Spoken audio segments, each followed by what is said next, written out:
Hello everyone, আজকে আমরা সপ্তম শ্রেণীর পরিবেশ এবং বিজ্ঞানের পরিবেশের সজীব উপাদানের গঠনগত বৈচিত্র্য এবং কার্যগত প্রক্রিয়া এই চ্যাপ্টারের পাতা অংশটা থেকে আলোচনা করব। পাতা চ্যাপ্টার প্রসারিত অংশকে বলা হয় পত্রফলক।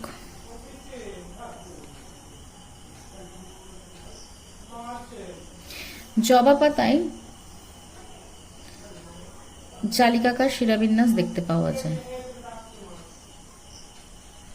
সমান্তরাল শিরাবিন্যাস দেখতে পাওয়া যায় কলা পাতায়।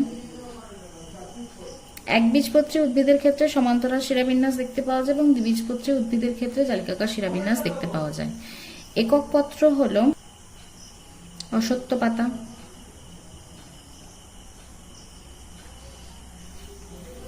একক পত্র হচ্ছে যার একটি মাত্র ফলক থাকে, আর যৌগিক পত্র হচ্ছে তেঁতুল, যার অসংখ্য ফলক থাকে।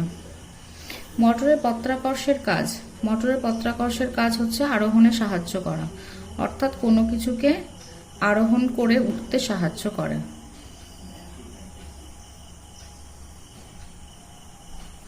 ফণিমনসার পত্রকণ্টক অতিরিক্ত বাষ্পমোচনে বাধা সৃষ্টি করে।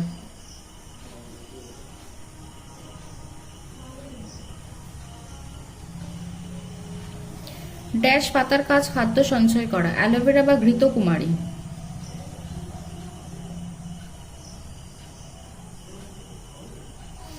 ড্যাশ পাতা বংশবিস্তারে সাহায্য করে, পাথরকুচি।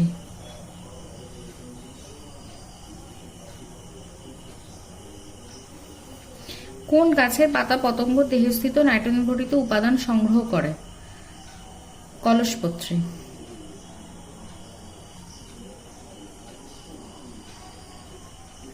পত্রফলকের কাজ লেখো। খাদ্য তৈরি করা, গ্যাসের আদান প্রদান।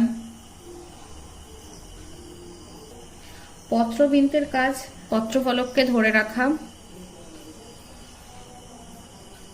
জল এবং খাদ্য পরিবহনেও সাহায্য করে।